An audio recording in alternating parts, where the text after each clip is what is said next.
Well, good morning and welcome back to the Broadcast Retirement Network. I'm Jeff Snyder, and this is BRN Weekly for Saturday, March 28th, 2020. And our top story today, annuities have been hit hard by the COVID-19 pandemic. And joining me now to give his analysis is investment news reporter Emil Halle. Emil, thanks so much for joining us this morning. Thanks for having me, Jeffrey. It's great to see you, and I know you are in your home in Maine. Looks like you're staying safe, and I see you got some green plants behind you. That looks wonderful. Yeah, they're great company. Yeah, absolutely. So I wanted to chat with you because you recently wrote a piece around annuities and the impact that COVID-19 and the coronavirus could have on annuities and annuity sales. What can you tell us about what you found? Well, it looks like annuity sales are kind of projected to not be as rosy as a lot of analysts had thought that they would be going into this year. And, a big part of that is, with Treasury rates being so low, insurance companies haven't really been able to kind of keep up with the changes enough to provide the guarantees on so many of the products that really have been the selling point for annuities for so long. So, I've heard reports from sources that a lot of products are being kind of pulled from the shelves and that they're not being available after a week or two. Some of them probably already aren't. And typically the sellers of these products are given some notice. And it could be that, in that time before the products are pulled, that, sales really ramp up so that advisors or whoever is selling them can, take advantage of the good rates that are out there while they last. Sorry. No, I was going to ask you, with the passage of the Secure Act, which I know you've covered in your publication, it just seems like the really opportune time. When you have a down market like we've had, volatile market, a lot of people like these annuity features, and it seems like in inopportune time when people are kind of trending to these product sets, at least in my mind. Yeah, I'm not sure how it will affect. It's an interesting question how this could actually affect the incorporation of annuities as part of the default investment option in 401k plans. That's something that really hasn't materialized yet. But since that's kind of a longer term issue, it could be that rates recover a little bit more before plan sponsors become comfortable adding those into their plans. But on the individual side, this is a time when a lot of people who are either approaching retirement or are just recently retired are probably pretty freaked out, and understandably so. And I think in a lot of other situations, annuities would be something that a lot of people would be considering as an option. But if the guarantees that are part of these products that are sold alongside the contracts, if they're not as rich as they used to be, and this is something that we saw post financial crisis as well. So many insurance companies had these very rich guarantees that they included on their products, and after the financial crisis, they pulled those back. Because the market wouldn't really allow them to back those kind of guarantees as insurance companies and being as risk averse as they are. So if the products aren't out there, I'm not really sure what to tell someone who's on the verge of retirement, other than it's likely that products will reappear, or that more favorable rates will be available down the road at some point in time. Go ahead. I'm sorry. I cut you off. Just hopefully that the people who are considering these products or are good candidates for them will be able to get access to products that are going to help them with their retirement income in the future. Yeah, and I apologize for interrupting you. I was just going to say that, number one, just looking at the LIMRA data, which is an organization that kind of tracks annuity sales. Everything was trending so positively in terms of annuity sales. People were clamoring for it. I know that the Alliance for Lifetime Income was doing a lot of promotion around this stuff. They even had involved the Rolling Stones, or were involved with the Rolling Stones. I don't know if the Rolling Stones were directly involved, but involved in supporting that. So there was a big promotion around this, and perhaps it's just a hiccup. But I got to think that as you talked about, insurance companies naturally are conservative they're going to want to ride out this volatility. They don't want to go too crazy and provide guarantees that are going to put financial pressure on their general accounts, which backstop all these products. Yeah, and and a bear market is something that, from what I understand, favors fixed rate annuities. But some of the products that have really been kind of fueling those record sales we've seen, I think, $242 billion last year in overall U.S. annuity sales, which was a 3% increase. Those products have been fixed indexed annuities, which are marketed as kind of an alternative to variable annuities because they have a little bit more kind of protection built into them, with a little bit of upside potential as well. But then even more recently, things called registered index linked annuities. And those, they have a higher ceiling and a little bit of downside protection for investors too. But what's going to happen with those products? I don't know. It could be that people are less. There's less of an appetite for those because of the smaller amount of downside protection that they have in a market that's as scary as this one. Yeah, absolutely. And I got to think usually these products are sold through financial advisors. I got to think that, when you're trying to work with a client, they're obviously reacting emotionally. They could be reacting emotionally to a down market. It's nice to have a lot of different arrows in the quiver.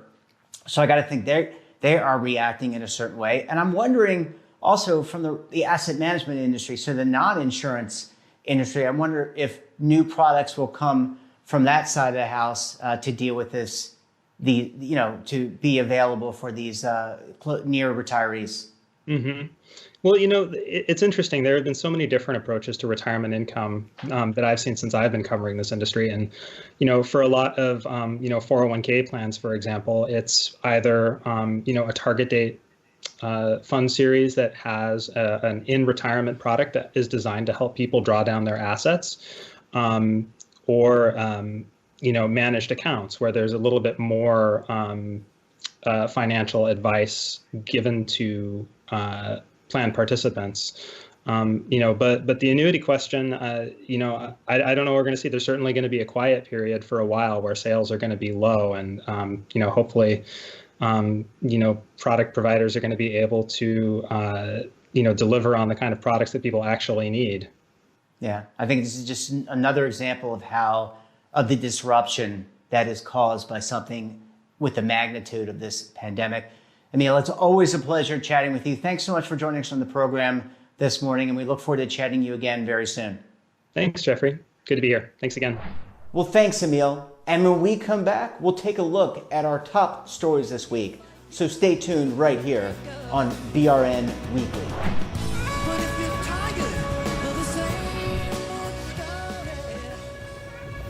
Imagine a new television network that will make you richer, healthier, and in control of your financial future.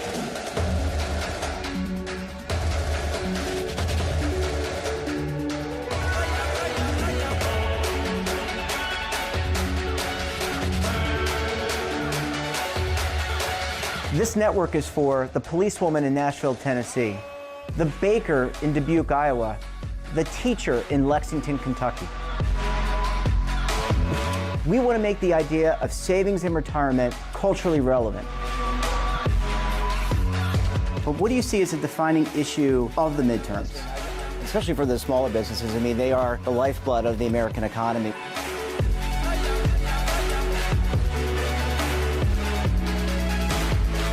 Featuring exclusive interviews, current affairs, and docuseries. 33 years old, you retired early. The philosophy is money only matters if it helps you live a life that you love. But you got to start thinking about retirement as soon as you get in. The Broadcast Retirement Network will drive very high engagement with premium partnerships. So this isn't retirement and savings for your parents or grandparents. This is for all Americans. And we're going to change the way you think about money.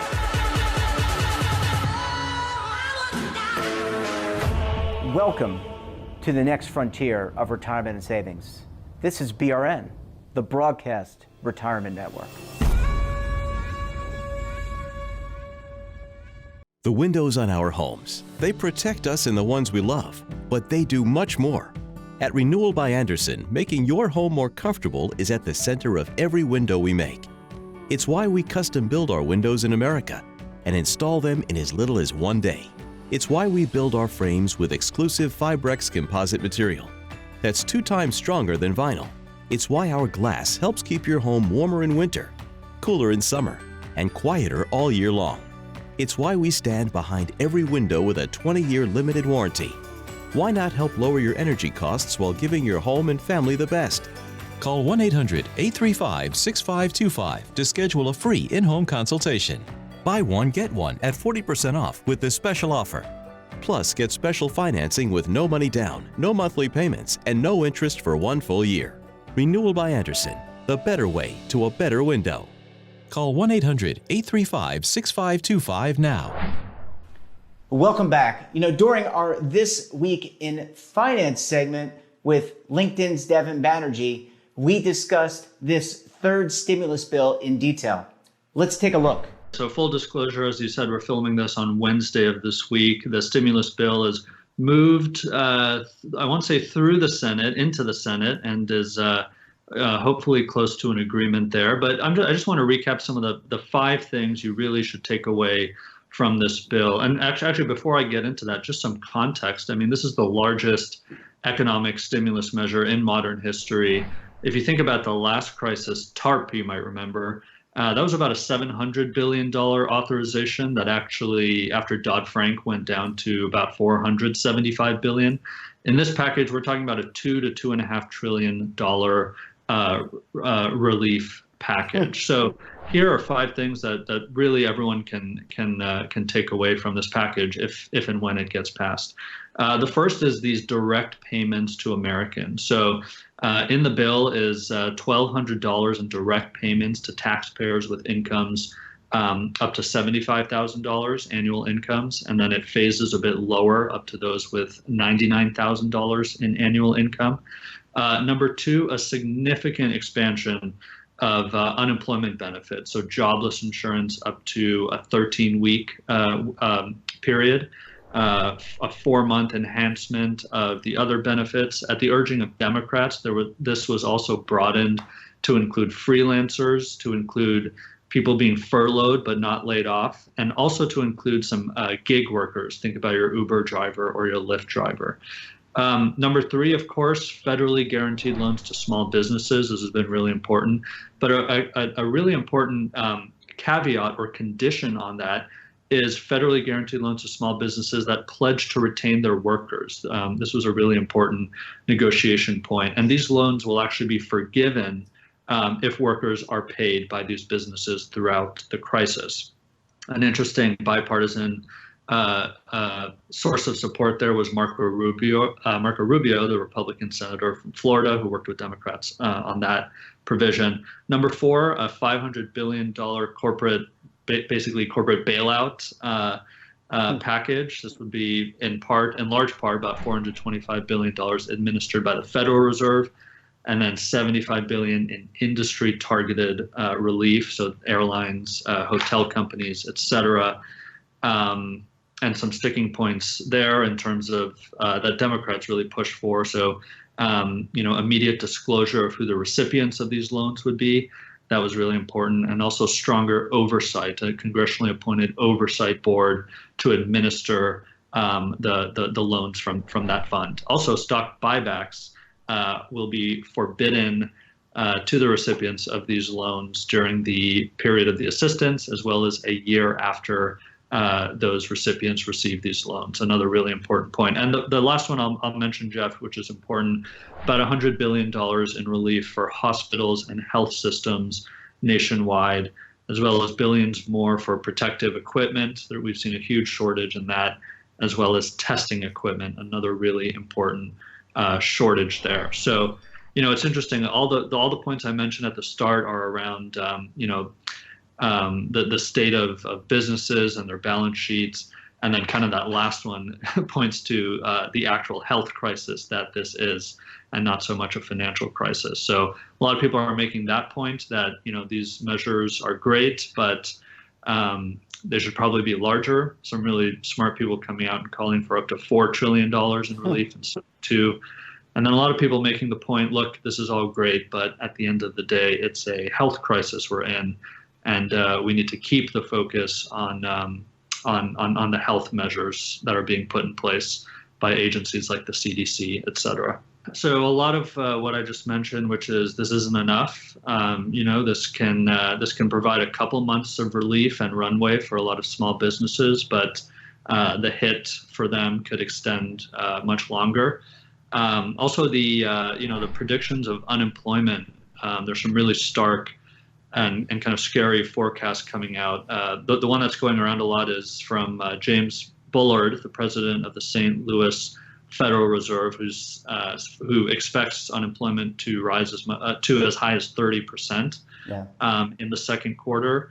That would really, put a very deep dent in Americans' pockets, and a $1,200 check will certainly not provide the relief necessary. And so, a lot of people saying it's not enough. A lot of people confused on the LinkedIn. A lot of small business owners and operators confused as to how to apply for this relief, when it will come. All of that will basically make up the discussion, I think, in the coming weeks. So a lot of people are they're watching the news like you and I are, and they're listening to takeaways like the ones I just went through on the list, but they don't really know how to take advantage of it themselves or how it will affect them. And they need that relief quite immediately. Those direct payments are expected to be rolled out over the months of April and May. As I said, if people have lost their jobs already in the past few weeks, that relief will be too little and too late, probably. At the top right of your LinkedIn home feed, it's a special module we've created with coronavirus news. And we've really raised the bar as high as we can to curate that news and information coming from just the most authoritative, trustworthy sources. So all the health news is coming directly from the CDC, the World Health Organization, et cetera. Other information is coming directly from the Federal Reserve, and we're asking experts to weigh in with their own advice on this. And so a lot of them are helping, for example, these small businesses think about how to apply. We had one small business owner, I think a couple of days ago, post a screenshot of an attempt at applying where the website crashed on the Small Business Administration site, and then the next best avenue for him was to fax an application, but of course he doesn't have a fax machine at home. Who does anymore? So a lot of outdated systems and infrastructure there. And earlier in this week, I sat down with the American Retirement Association's Brian Graff to look at some help on the way for retirement savers. Let's take a look. I mean, we've been talking to folks on the Hill, as well as the regulatory agencies, the IRS, the Department of Labor, frankly, for a couple weeks now. And we've made some progress, not as much as we'd like. I'm going to go through kind of what we think they're going to do, and then what I don't think they're quite ready to do yet, but that we'll continue to work on. Think about, first and foremost, obviously, what people thought they had at the end of December is very different than what they have right now. And I do want to remind your listeners, to the extent that they're either investors or they communicate with investors, people need to remember this is a long-term play. You've got, we do have significantly strong fundamentals in our economy. If we can get past this, we should be able to rebound somewhat, and people need to not overreact in terms of retirement savings. And so far, the data suggests that 401k participants aren't jumping the gun too quickly. So I'm preliminarily glad to hear that.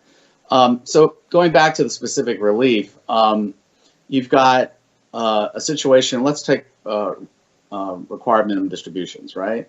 You've got people who had values who are normally calculate their RMD requirement for 2020 based on values at the end of December of last year. Well, we're talking now 30, approaching 40% reductions in market values. That would be, way over estimating the amount that should have to be paid out as a required minimum distribution.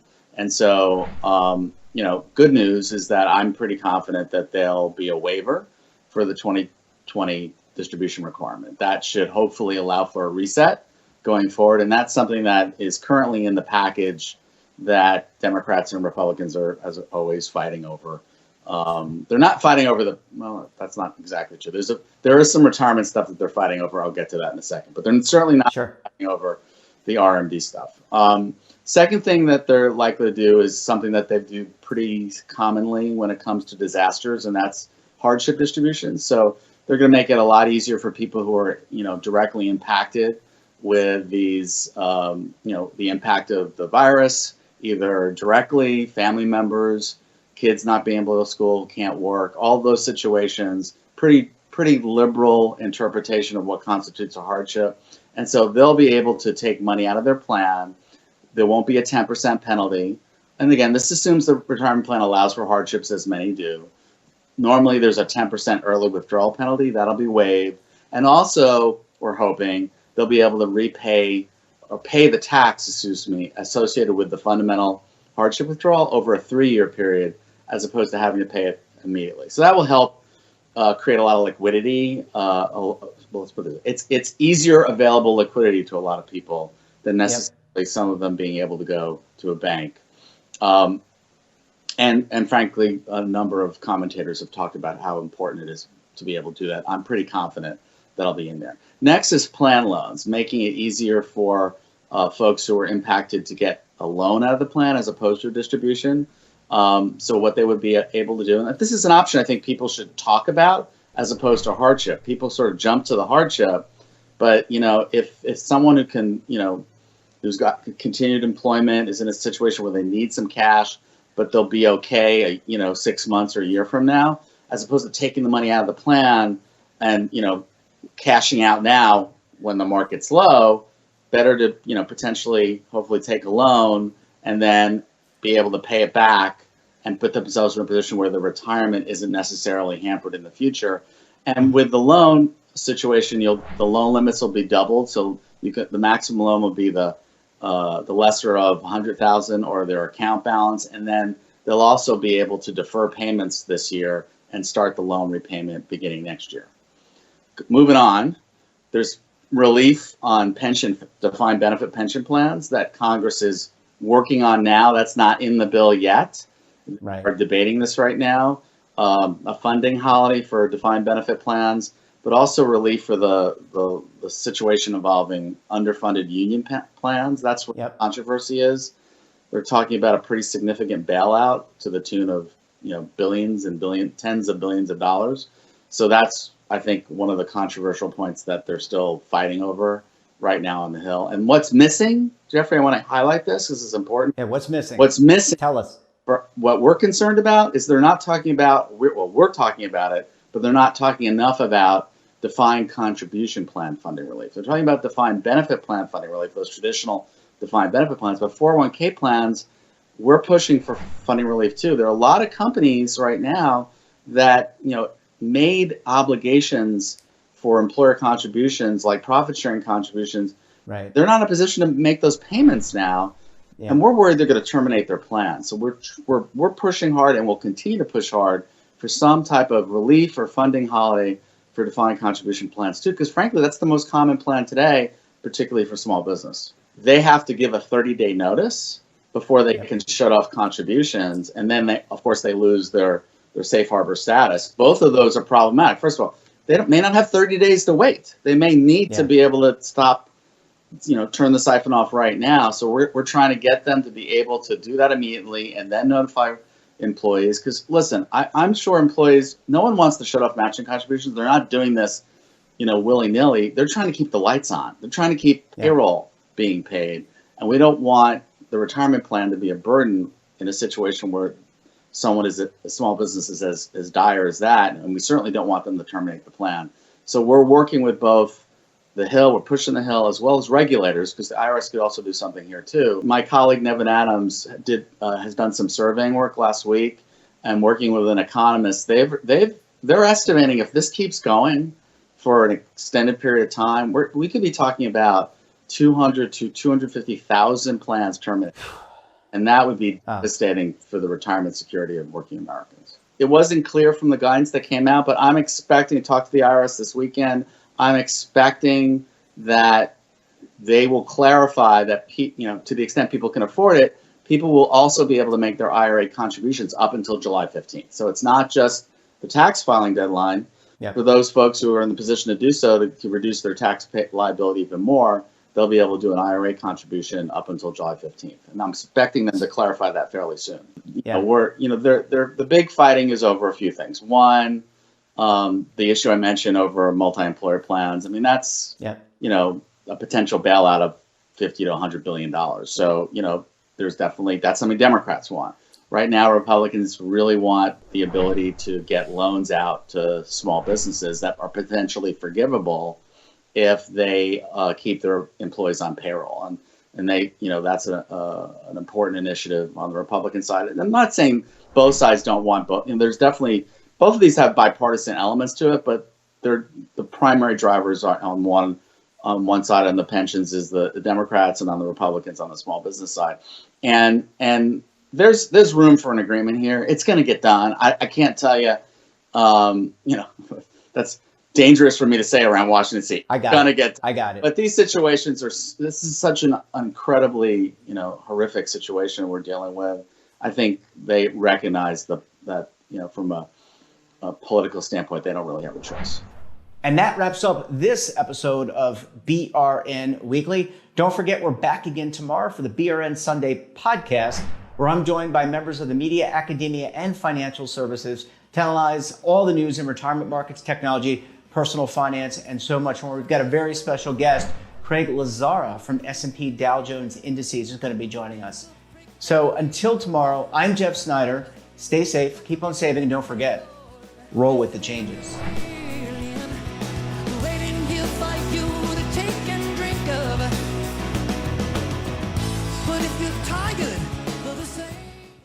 Attention! The Centers for Medicare and Medicaid Services has officially authorized new benefits that Medicare Advantage plans may include. To get the benefits you deserve, you can call the Medicare Coverage Helpline. Hi, I'm Joe Namath. If you're on Medicare, this is important information. I called the Medicare Coverage Helpline and they instantly looked up my coverage. In this one simple call, they offered to enroll me in a plan that includes rides to medical appointments, private home aides, doctors and nurses' visits by telephone, and even home-delivered meals. The plan also includes dental, vision, hearing, and prescription drug coverage, all at no additional cost. Don't delay. Call to see if the new benefits are available in your area. Call the number on your screen now. It's free. Call 1-800-757-1451. That's 1-800-757-1451.